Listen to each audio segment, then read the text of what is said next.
So this comes to us via Go-To Tutors, and it is myths from your childhood that are actually based on real things. Okay. Yes.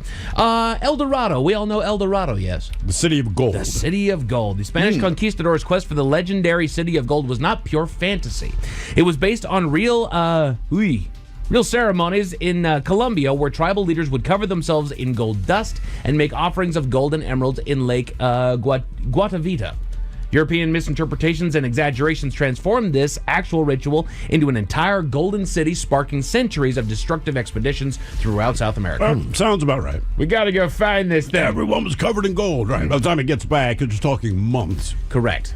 Like, what was the game you play? Like, I don't know, it was like Telephone. 12 people. Yeah, exactly. Right. Starts with one comment you made. By the time it comes back, like, what is even going on? Right, and as you said, 12 months on a boat, you're getting drunk, you're a little bit, dehydrated from all the sunlight. That you're Scurvy, all the rest sun of it. poisoned. The people are made of gold. Let's go. Right.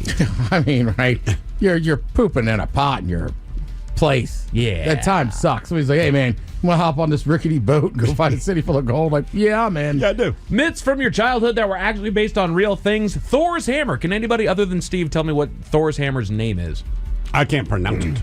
Lightning? Lightning. I like Starts it. with Not an bad. M, right? Like Mojron. Mjolnir. What? Mjolnir. Mjolnir. Mjolnir. How do you know you're saying that right? Mjolnir. I've heard it from a few different sources that say that. Their voice was like this. I don't say it with full confidence, but I say it with enough confidence. Like, enough people say it says Mjolnir that I believe it. Mjolnir. So, the Norse god's magical hammer Mjolnir represented something very real to ancient Scandinavians, meteorites. These thunderstones there, Ted, that fell from the sky were often composed of iron, a That's rare what I call and valuable my poops. Thunderstones. Thunderstones. Releasing the Thunderstones. Iron, a rare and valuable material in early societies. Ancient Norse blacksmiths discovered that meteoritic iron made superior weapons compared to terrestrial iron, fueling the belief that Thor's hammer was made from a special metal with extraordinary power. I can't believe it could melt until it melted. Yeah. Yeah, no kidding. How do we make fire hotter, damn it? Mythological creature with only one eye. Cyclops. The Cyclops. The one-eyed giants from Greek mythology. Turns out they were looking at him from behind. He was just bending over to pick something up. Sorry. I have two eyes. You guys are going to stop spreading that rumor. Knock it off. I don't have a belt, all right? Just because it blinks doesn't mean it's an eye. He was just picking some up. But it's The from, first plumber. it likely originated from ancient discoveries of elephant skulls. The large central nasal cavity in an elephant skull looked remarkably like a single eye socket when viewed from the front. Ancient Greeks finding these fossils in Sicily and other Mediterranean islands naturally concluded that they belonged to giant humanoid creatures with a single eye, creating the basis for the Cyclops. Yeah. If you see an elephant skull, that's exactly what you would Which, think. when you also look at them through a handful of different interpretations, they all have some form of tusk. Right. So I don't know if All they're right. all that big, but Yeah. yeah. Werewolves. The legend of humans transforming into wolves originated from Italy. Italy, Turkey. Greece. from actual medical conditions and historical events. Certain rare conditions like hypertrichosis, causing an excessive hair growth, and porphyria contributed to the werewolf myth. Additionally, cases of serial killers claiming to transform into wolves, like the 16th century French nobleman, that guy, provided evidence of werewolves to medieval communities already primed to believe in such supernatural transformations. I love how that works. I know the medical condition here. He's a wolf. Yeah. Yeah, it makes sense. Who's the name of the monarch that had a wizard for a friend? Monarch. King Arthur. King Arthur. Oh, yeah. Yeah. He did have a wizard. Known as Artie to his friends. While not a mythical creature in the same way as Zeus or unicorns, the legendary British king story grew from the seeds of truth. Historians believe Arthur may have been based on a 5th or 6th century Romano-British leader who fought against Saxon invaders. Over centuries, bards and writers embellished his exploits, adding magical elements like Excalibur and Merlin, transforming a possibly real military leader into the centerpiece of elaborate medieval romances. Yet again, we're dealing with a time where there wasn't a whole lot of fact-checking. There was a lot of things that got written down, a lot of stories that got passed by word of mouth, and then eventually when we get around to writing it down, it's been completely destroyed. It also just makes sense. If I'm a king back in the day, like, yeah, bring me a wizard. Well, now I just know where the band Saxon came from. There you go. The big Saxon. Yeah. I mean, there's leaders today that there's a whole bunch of BS about them that people completely believe. Yeah, Kim Jong-un could dunk. Yeah. Correct. So- and some of the people around them, you'd be like, what? Right. Right? Like years from now, they'll be like, that's crazy. But the wizard thing seems cool. Hell yeah. I got a wizard Just book. coming from the man who talked to a wise goat. You'd have been the easiest king. Here's your wise goat, your highness. The wizard sleeve. I mean, Pamela Anderson. I've hung out with some wizards, I feel like, at a festival. Like, imagine. Yeah. It's like, yeah, can I use the bathroom? Sure. Don't forget to stop by the wizard. See what he's got going on. It's just in the other room, hanging out, smoking a bowl. Oh, geez. The Sirens of the Sea.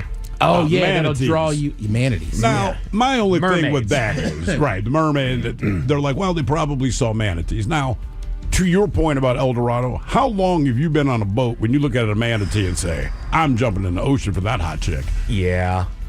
It's Man, a manatee. You're talking to a guy from Enumclaw, okay? Eventually you hit a point. Where did Mike go? Especially the pirates and stuff, man. You've been on a boat with just dudes. Yeah. For a long time. Even a manatee will do. I mean, it's close enough. That fat water bitch is looking pretty good. Guys night out. These aquatic humanoids likely originated from sailors spotting manatees and dugongs during long voyages. Long voyages, dude. The longer the voyage, the more likely. Well, I mean, I watched this whole show on pirates, and it seemed like they'd reach a point where it's like, we're either getting down with manatees or I'm going to kill the captain just for fun. Wow. The sunken city, everybody knows it. It's Atlantis. Again, these are myths that are actually based on real things. Was that Plato or Aristotle? Yes, Plato, you nailed it. Account of an advanced civilization swallowed by the sea might have been inspired by the Minoan civilization's downfall. Around 1600 BCE, the Mediterranean island of Terra experienced a massive volcanic eruption that decimated the advanced Minoan culture on a nearby Crete. This catastrophic event, combined with tsunami damage, created a real-life template for the story of sophisticated island civilization just disappearing beneath the waves. Yep. Makes complete sense when you think about it. The Pied Piper. We all know that story. The disturbing tale of the Pied Piper of Hamelin, who lured away the town's children, has historical documentation supporting it. He was driving a white windowless van. Oh, no. We got chocolate. candy. Well, yeah, I mean, also, I think children follow a lot of people. Sure. Yeah. I think he's just probably the first well-documented. Yeah. But that behavior's been around for a long, long time. So, record from the German town of Hamelin noted that in 1284, 130 children born in the city were led away by a piper dressed in many colors and lost at the place of execution near the Koppen, I believe.